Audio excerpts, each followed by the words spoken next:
आ गया हूँ दोस्तों आप सबके सामने मैं अपनी एक और रियल हॉरर स्टोरी लेके। ये किस्सा भी एकदम रियल है। आज की स्टोरी मुझे मेरे सब्सक्राइबर ने भेजी है और ये काफ़ी खौफनाक स्टोरी मुझे लगी।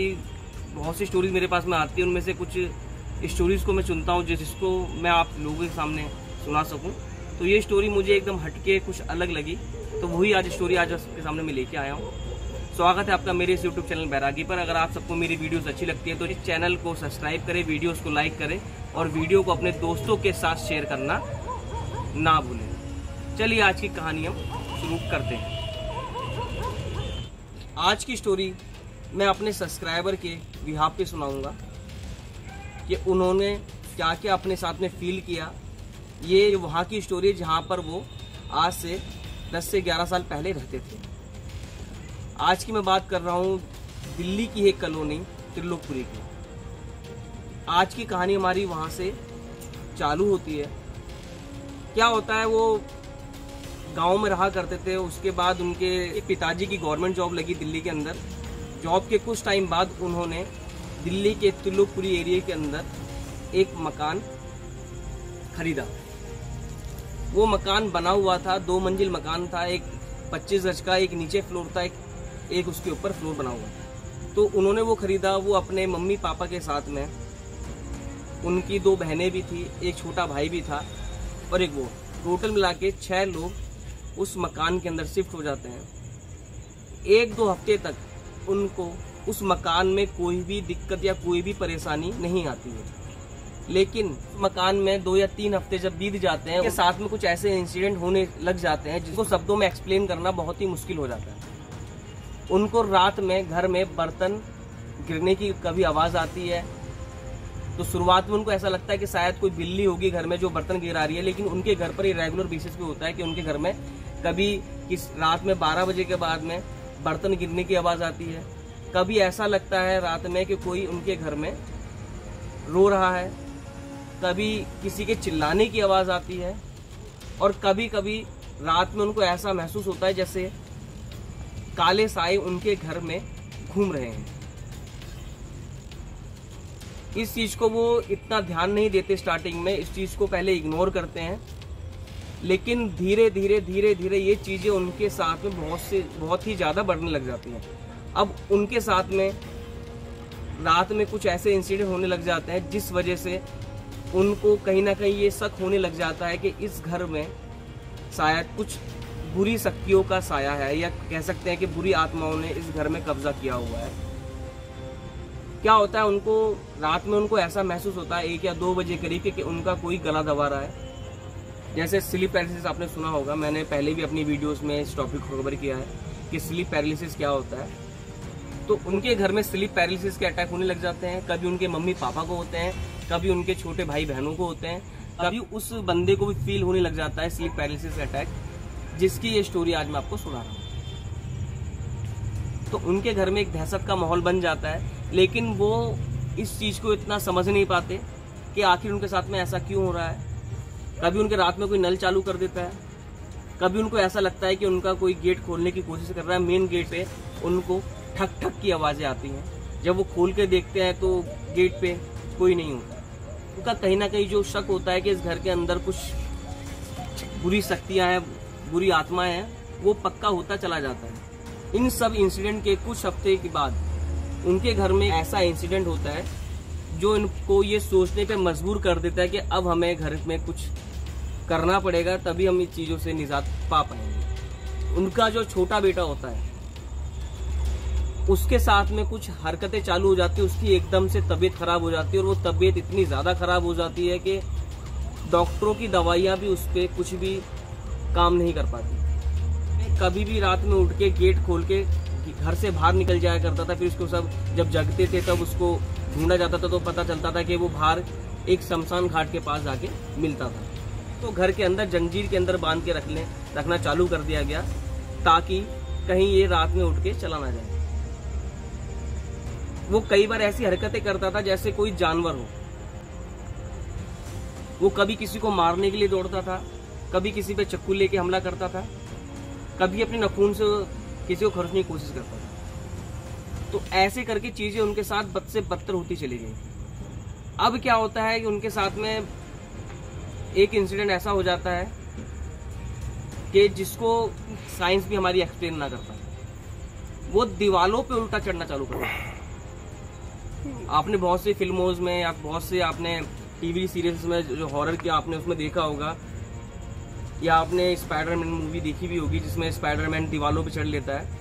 बिल्कुल सेम उसके साथ में ऐसी होता है, वो दीवालों पे उल्टा चढ़ने लग जाता है, छत पे उल्टा चढ़ने लग जाता है और इस हिसाब से वो हरकतें करने लग जाता है। उसके मुंह से खून निकलना चालू हो जाता है।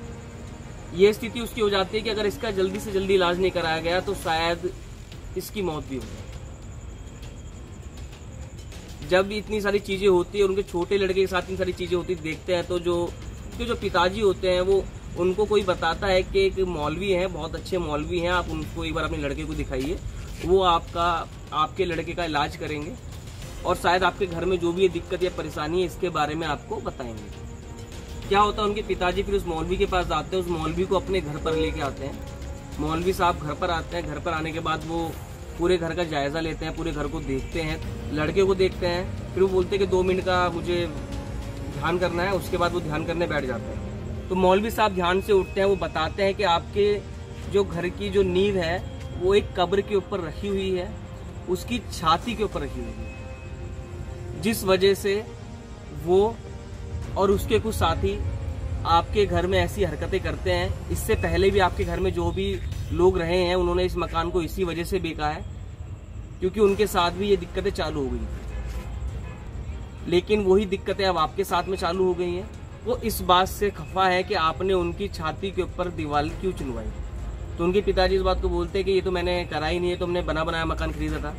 तो बताते मौलवी साहब कि जिसने भी करा था उसने ये गलती करी थी और उसको भी इस बात को पता है, इसी वजह से उसको ये मकान बेचना पड़ा था। उसके बाद जितने भी मकान में इसमें रहने आए हैं उन सबको इसी वजह से मकान छोड़ के जाना पड़ा है। फिर वो आगे कहते हैं कि इसका और कोई इलाज नहीं है, आपके लड़के का इलाज मैं कर देता हूँ, लेकिन अगर आप घर में सुख शांति चाहते हैं, अपने घर में जो भी आपको दिक्कतें परेशानी अगर आप चाहते हैं सही हो जाए, तो उसके लिए आपको ये घर बेचना होगा, आपको घर बेच के किसी दूसरी जगह जाके शिफ्ट होना होगा, क्योंकि कायदे में ये किसी और की जगह है जिसपे आपने कब्जा किया हुआ है एक तरह से। इसी वजह से वो आपसे गुस्सा है। जो लड़के के पिताजी होते हैं वो इस बात को मान जाते हैं कि ठीक है, जल्दी से जल्दी मैं ये घर खाली कर दूंगा, लेकिन कैसे भी करके आप मेरे लड़के को ठीक कर दीजिए कि कभी ऐसा ना हो कि मैं अपने लड़के को खो दूं। तो मौलवी साहब कहते हैं कि ये इतनी ताकतवर शक्ति है जिसको मैं भी अकेला कंट्रोल नहीं कर सकता, मुझे इसमें 2-3 और मौलवी की जरूरत पड़ेगी। आते हैं अगले दिन 2-4 मौलवियों को साथ में लेकर आते हैं। उसके बाद एक बीच में घर के आंगन के अंदर एक गोला खींचते हैं, गोले आकार का, उसमें उस लड़के को बिठाते हैं और जो 4-5 मौलवी जो होते हैं वो उस लड़के के आसपास बैठ जाते हैं और अपना जो भी कुरान शरीफ जो भी उनकी आयतें वगैरह होती है उसको पढ़ना चालू करते हैं, ताकि उस लड़के के अंदर से उस जो गलत शक्ति है, जो बुरी शक्ति है उसका प्रभाव कम कर सकें। सब्सक्राइबर जो हमारे वो बताते हैं इस बात को कि जब उसका इलाज हो रहा था तो उस गोले के अंदर वो इतनी बुरी तरह से चीख रहा था, रो रहा था उसका छोटा भाई, कि उनके माँ बापों को भी उन पर तरस आ गया था कि मेरे लड़के के साथ में क्या कर रहे हैं। लेकिन उन्होंने इस बात को साफ बोल दिया था कि जब तक ये विधि चले, पूजा वगैरह जो हम कर रहे हैं, तब तक आपके लड़के को कुछ दिक्कत परेशानी हो सकती है, लेकिन आपको अपने मन को कठोर रखना है और बिल्कुल भी लड़के को इस गोले से बाहर आने नहीं देना है। वो लड़का भी अपनी नई नई तरीके करता है, उस गोले के अंदर बैठा हुआ कभी रोता है, कभी चिल्लाता है, कभी ऐसा लगता है उसको देख के कि इसको बहुत ज़्यादा दर्द हो रहा है, कभी उसको रोता है बुरी तरह से और अपने माँ बापों को बोलता है कि मुझे बचाओ, ये मौलवी मुझे मारना चाहते हैं, मेरे साथ कुछ नहीं है, मैं बिल्कुल ठीक हूँ, इस टाइप की वो हरकतें करता है। लेकिन मौलवियों ने इस बात को बता ही दिया था कि आपको अपने लड़की की कैसी भी मदद नहीं, मन्नत करे आपका लड़का गोले के अंदर बैठा हो, लेकिन उसको बाहर नहीं आने देना है। तो वो कितनी भी रोए चीखे, वो आंखें बंद करके बैठ जाते हैं, लेकिन उसको गोले से बाहर आने के लिए नहीं बोलते हैं, वो दूर होकर बैठा रहता है। और मौलवी जो होते हैं वो कुछ ना कुछ उसमें तंत्रमंत्र करते रहते हैं, जिनकी स्टोरी वो सब्सक्राइबर बताते हैं कि उनको ऐसा लगता है कि उस भाई के शरीर से 2-4 काले काले साए निकल के जा रहे हैं, और जब वो काले काले साए निकल के चले जाते हैं उसके बाद वो एकदम लड़का जो होता है, उसका छोटा जो भाई होता है, वो बेहोश हो जाता है। और मौलवी बताते हैं कि आप लड़का आपका ठीक है। वो एक ताबीज होता है, ताबीज बना के गले में बांध देते हैं उसके, और पूरे परिवार को बांध देते हैं कि जब तक आप इस घर को खाली नहीं कर देते तब तक ये ताबीज आपकी रक्षा करेंगे। लेकिन मैं आपको तब भी यही हिदायत दूंगा कि जितना जल्दी हो सके आप इस घर को खाली करके किसी दूसरी जगह शिफ्ट हो जाइए, तब भी आप पूरी तरह से इस दिक्कत या इस परेशानी से छुटकारा पा पाएंगे। तो वो बताते हैं कि उन्होंने तो वो 1 महीने के अंदर ही उस मकान को खाली कर देते हैं और दिल्ली में कहीं और जाके शिफ्ट हो जाते हैं। और वो बताते हैं कि अब वो बिल्कुल ठीक है, उनका छोटा भाई भी बिल्कुल ठीक है, अब उनको कोई दिक्कत या कोई परेशानी नहीं है। और उनके गले में जो ताबीज बांधे गए थे, आज भी उनके गले में ताबीज बंधे हुए हैं। और होली दिवाली वो ताबीज बदलवाने के लिए उस मौलवी के पास भी जाते हैं। तो दोस्तों यही थी पूरी स्टोरी। आशा करता हूँ आप सबको अच्छी लगी हो। जैसी भी लगी हो आप कमेंट सेक्शन में ज़रूर बताएं और याद से चैनल को सब्सक्राइब करना ना भूलें। मिलता हूँ मैं आपसे अपनी अगली स्टोरी में, तब तक आप बने रहिए हमारे साथ में। धन्यवाद।